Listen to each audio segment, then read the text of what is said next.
Congratulations, you have just found the #1 over 50 health and wellness podcast on the planet.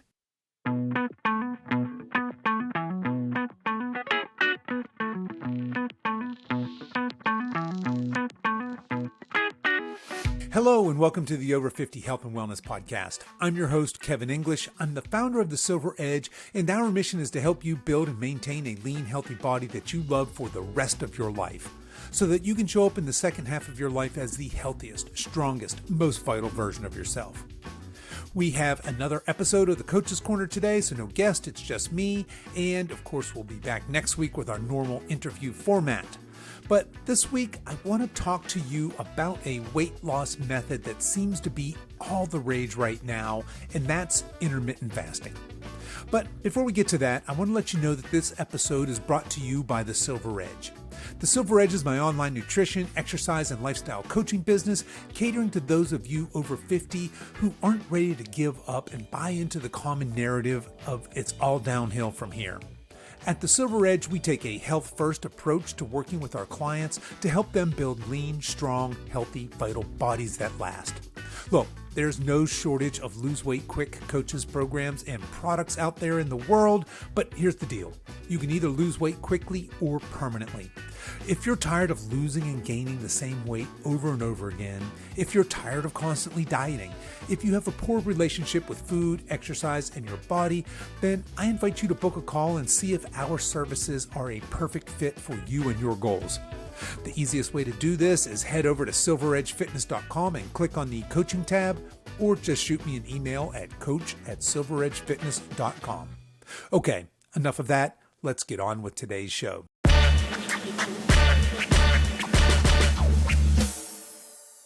Okay, I want to start today by doing my social media shout out. So I've got a couple of shout outs for you guys. And my first one is my fitness social media shout out, and I'm going with Archie Israel. Now, some of you OG listeners, that name may sound a little bit familiar. Archie was a guest on this podcast way back in October 2020. So he was one of my first guests. Great guy. He's got a fantastic Instagram account. His handle on Instagram is @ArchieIsrael. So that's ArchieIsrael. But he is a great follow, lots of fun content on there. The highlight for me is every Friday he has his Family Friday videos. So if you guys are looking for some inspiring, motivating fitness content, check out Archie over there. Now for my personal social media shout out today, I want to shout out Brent Pella. That's Brent, Pella, and he's on Instagram as well. You can find him over there @Brent Pella, all run together.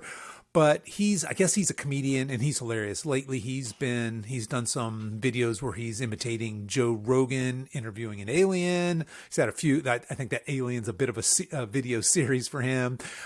He's been imitating Paul Saladino in some absolutely hilarious videos. I think Aaron Rodgers was one of his more recent ones. Anyway, just hilarious satire. So if that's your thing, check him out. And I will throw both of those into the show notes. You guys can find those over at silveredgefitness.com/215. Intermittent fasting for weight loss. Okay, so today we're diving into the fascinating and often misunderstood topic in the realm of health and wellness, and that's, of course, intermittent fasting. As you're probably aware, intermittent fasting is having a minute right now. It's been credited with things like optimizing your hormone levels, increasing longevity, weight loss, reduced blood pressure, reduced cholesterol, mental clarity, increased brain function. I don't know, maybe it even makes you clairvoyant. But today what I want to do is cut through the hype and specifically look at the practice of intermittent fasting for weight loss, since this seems to be one of its biggest claims lately. In fact, I'd be willing to bet that you've either tried intermittent fasting yourself for weight loss or you know someone who has. Over the centuries, fasting has been practiced for spiritual, health, and even political reasons. But in recent years, a specific form of it, known as intermittent fasting, has gained significant popularity as a weight loss tool. But what exactly is intermittent fasting, and how does it affect your body? And even more importantly, is it a viable and safe strategy for weight loss, particularly for those of us in the over 50 age bracket? And beyond weight loss, are there other health benefits that we can expect from this practice? Now, before we dive deep into intermittent fasting, specifically for weight loss, let's back up and talk about fasting itself and its historical content. Fasting, in its most basic definition, is the voluntary abstention from eating for a certain period. It's a practice that has been a part of human history for as long as there have been humans, for thousands of years, dating back to our hunter-gatherer ancestors who often didn't have the luxury of regular, predictable meals, and thus their bodies had to adapt to sometimes long periods without food. But fasting isn't just a response to scarcity. It has also been adopted purposefully as a part of most cultures and religions around the world. In the Islamic faith, for instance, we have Ramadan. This is the holy month during which followers fast from dawn to sunset. In Christianity, we have periods of fasting such as Lent, and many Buddhists also follow a routine of some type of intermittent fasting. But besides spiritual and religious reasons, fasting has been used therapeutically for ages. The ancient Greek physician Hippocrates, often referred to as the father of modern medicine, recommended fasting as a health remedy. He believed that fasting enabled the body to heal itself. Over the years, the practice of fasting has evolved. The 20th century saw the rise of various dieting trends, some of which incorporated fasting or very low-calorie periods. And it's in this context that the concept of intermittent fasting emerged as a more structured regime which alternates between defined periods of eating and fasting. While fasting might initially sound like a hardship, our bodies are actually remarkably well adapted to it. And as we're going to discuss here in a few minutes, some compelling science suggests that fasting, and perhaps even intermittent fasting, might offer several health benefits. Okay, so we just talked about what intermittent fasting is. We talked a little bit about its historical content, but let's just talk about the specific practice that we're focusing on today, and that's intermittent fasting. So you often see intermittent fasting abbreviated as IF, and it's not a diet in the traditional sense. It doesn't prescribe what foods to eat or even how much food to eat, but rather when we eat. It's a pattern of eating that alternates between periods of eating and fasting. So the concept of intermittent fasting gained traction probably in the early 2000s, but it really took off in the health and wellness community here in the last decade or so. It's been popularized by several leading health experts, and it's been the subject of many scientific studies by now. Now, there's several methods of intermittent fasting, and each one with its own schedule and rules. Here's a couple of the most common. So probably the most common today is the 16-8 or even the 18-6 method. This involves fasting every day for 16 to 18 hours and restricting your daily eating window to 6 to 8 hours. So, for example, if you finished your last meal at 8 p.m. and you don't eat until noon the next day, you're technically fasting for 16 hours. Another form of intermittent fasting is the 5-2 diet. And with this method, you only consume very low calories on 2 non-consecutive days of the week. Typically, that'd be around 500-600 calories, maybe even less, but you eat normally the other 5 days. Another form of intermittent fasting is the stop, eat, stop, and this is a complete 24-hour fast done typically once or maybe twice in a week. And then I'll throw this other one out. It's called OMAD, or 1 meal a day. So OMAD, 1 meal a day. And that's exactly what it sounds like. You're just going to fast for a 24-hour period, and you're going to eat one meal, one big meal, I would presume, during that 24-hour period. Now, these are just a few examples, and there are many, many variations of this. But the idea behind all of them is to give your body a break from eating and digestion, which, as we're going to talk about here in a minute, can trigger a variety of physiological changes.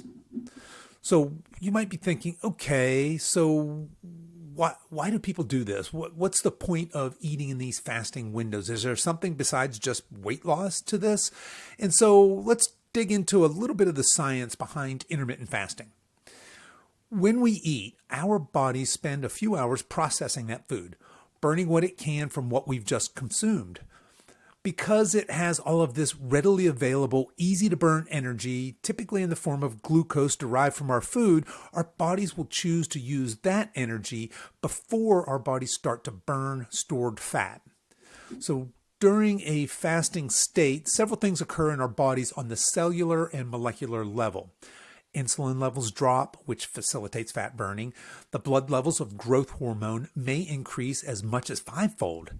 Higher levels of this hormone facilitate fat burning and muscle gain, along with several other benefits. Additionally, cells initiate important repair processes, such as removing waste material from our cells. There's also a change in the function of genes related to longevity and protection against disease. There are studies on animals that suggest that intermittent fasting can reduce inflammation, improve heart health, and increase lifespan. Now, keep in mind, these are studies on animals. We certainly need long-term human studies for further confirmation, but the signs seem to be promising.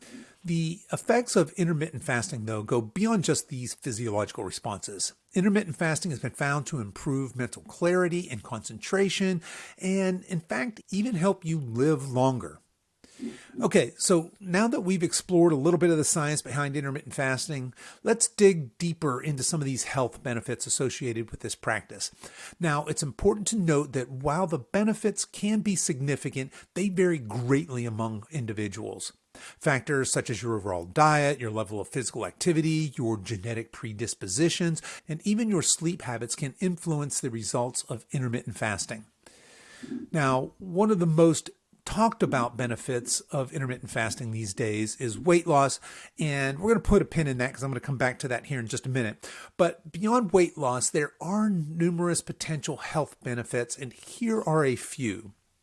Number one is heart health. Studies have shown that intermittent fasting may improve various risk factors for heart disease, including blood pressure, cholesterol levels, triglycerides, and inflammatory markers.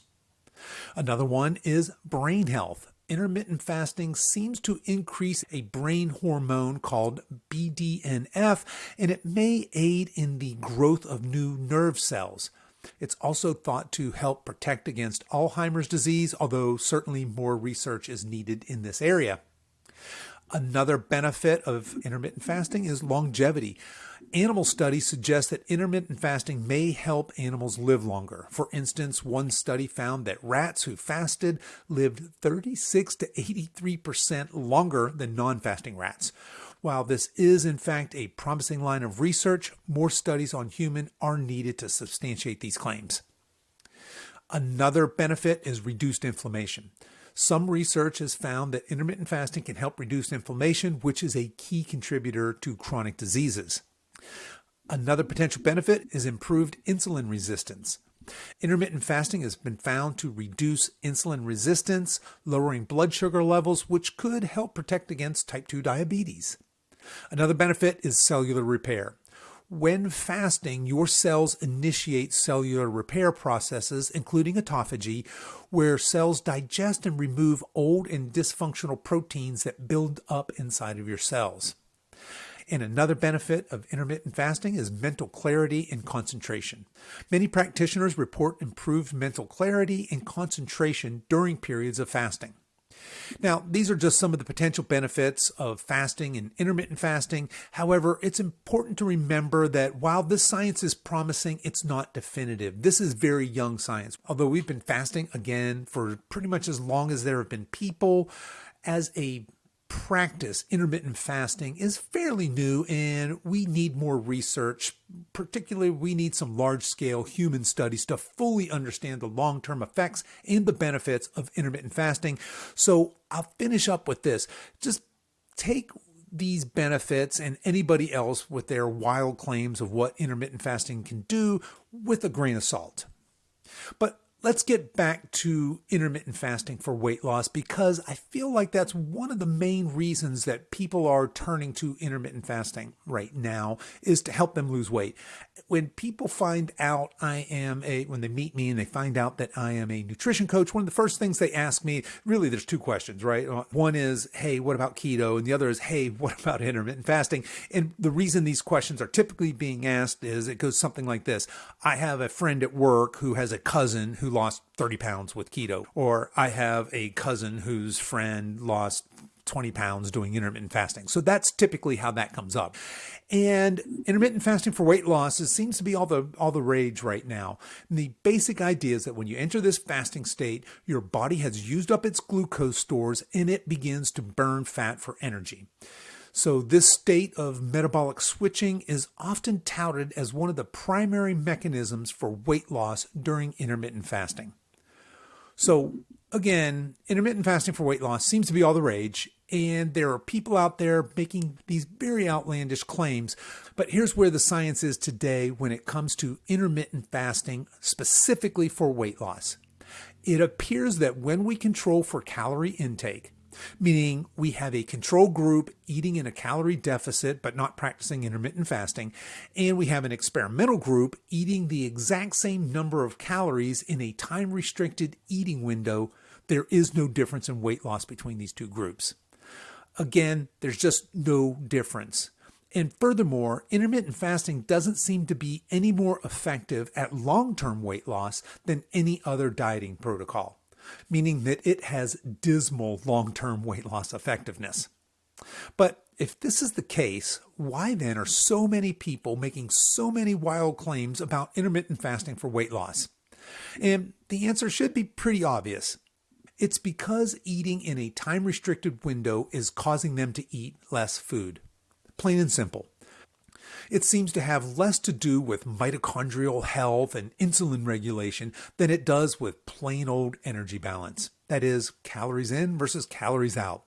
In other words, people who eat in a time-restricted manner tend to eat less food. It changes the eating habits for many people. Consider someone who's a late-night snacker. When they limit their eating window, say from noon to 6 p.m., they are by definition no longer late-night snacking and therefore probably eating less food.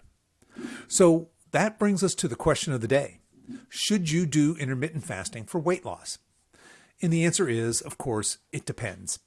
I am of the personal opinion that the more restrictive you make eating, the less likely you are to stick with it long term. So my first question to you is this. Do you love eating in a time-restricted window, and can you see yourself doing that for the rest of your life? If the answer is yes to that question, intermittent fasting might work fantastic for you. But if you decide to do intermittent fasting to lose 20 pounds, and then let's just say you actually end up losing 20 pounds, eating in a 6-hour window every day, but then after losing your 20 pounds, you go back to eating like a normal human being, what do you think is going to happen? I think you and I both know exactly what's going to happen.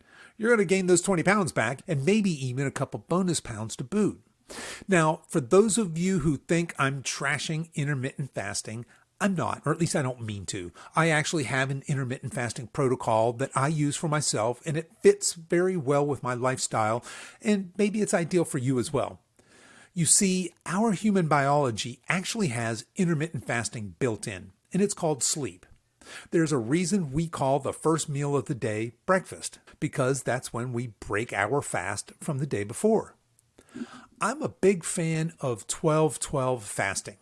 That is, I eat the last meal of my day around 6 or 7 p.m., and then I don't eat again until 6 or 7 a.m. the following morning. And behaviorally, what this means is I don't eat or drink after I eat dinner. So basically, I have 12 hours where I'm in a fasting window and 12 hours when I'm eating. In addition, I normally do a 24-hour fast once a month. And for me, that's normally the first Monday of each month.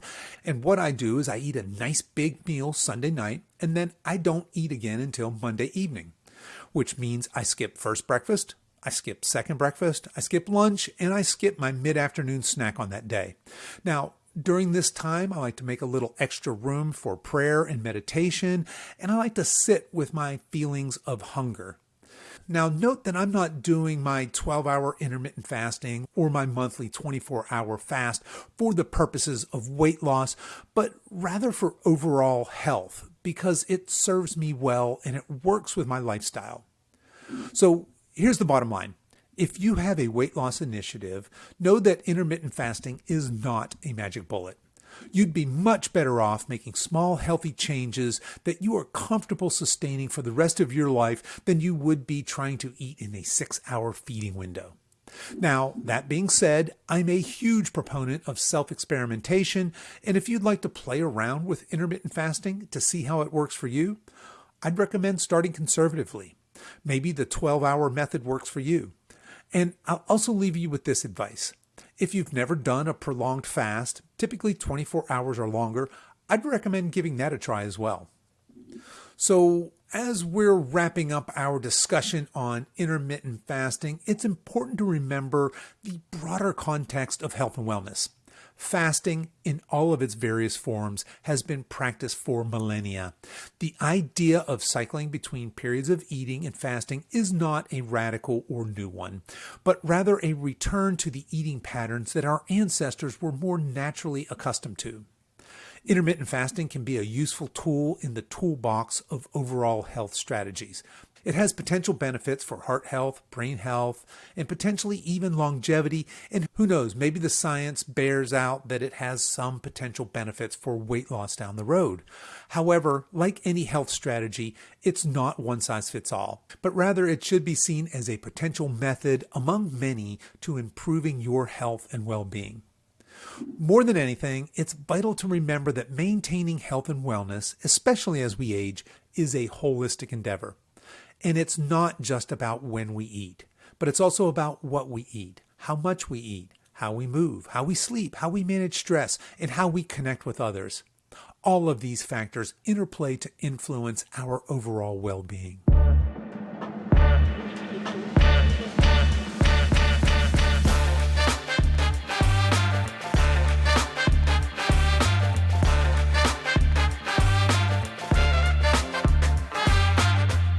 Okay, that's our show for today, folks. If you've enjoyed this podcast, I want to let you know that we have other free resources over at silveredgefree.com.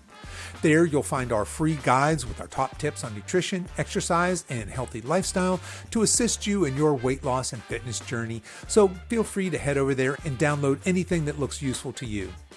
I'll put links to everything we talked about in the show notes, and you folks can find those over at silveredgefitness.com/215. As we wrap up our time together today, you can show your support for this show in two important ways.